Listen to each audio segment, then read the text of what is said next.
আজকে আওয়ামী লীগের ঠিকানা এই যেখানে ছাত্র যুব শ্রমিক অধিকার পরিষদের ভাইয়েরা বসে আছেন। আজকে একটা শান্তিপূর্ণ মিছিল, এখানে আমরা পল্টনের দিকে যাচ্ছিলাম, সেইখানে এই ফ্যাসিবাদী চরিত্রের পুলিশ অন্যায়ভাবে আমাদের নেতা কর্মীদের উপরে আক্রমণ করেছে, তাদেরকে আহত করেছে।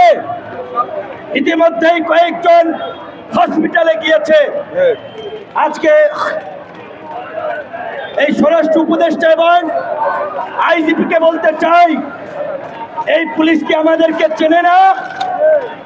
এই আন্দোলন সংগ্রাম আজকে গণ অভ্যুত্থানের দিকে নিয়ে আসলাম আমরা, রাষ্ট্র সংস্কারের জন্য, আওয়ামী লীগ নিষিদ্ধের দাবিতে সরকারকে স্থিতিশীল করার জন্য রাজপথে লড়াই সংগ্রাম করেছি আমরা। আর এই অন্তর্বর্তীকালীন সরকারের পুলিশ আমাদের গায়ে হাত দিবে, ওই হাত আর আস্ত রাখবো না।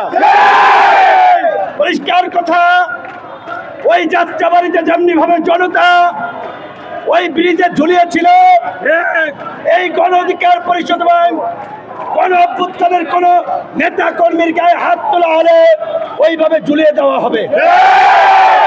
আজকে আমরা এই ডিএমপি কমিশনারকে, আইজিপি কে পরিষ্কারভাবে বলতে চাই, এইখানে যারা এই নিরস্ব এক দেশ নেতা কর্মী ছিল, যারা নামাজের পরে একটি শান্তিপূর্ণ মিছিল করেছিল, তাদের উপরে আক্রমণ করা হয়েছে।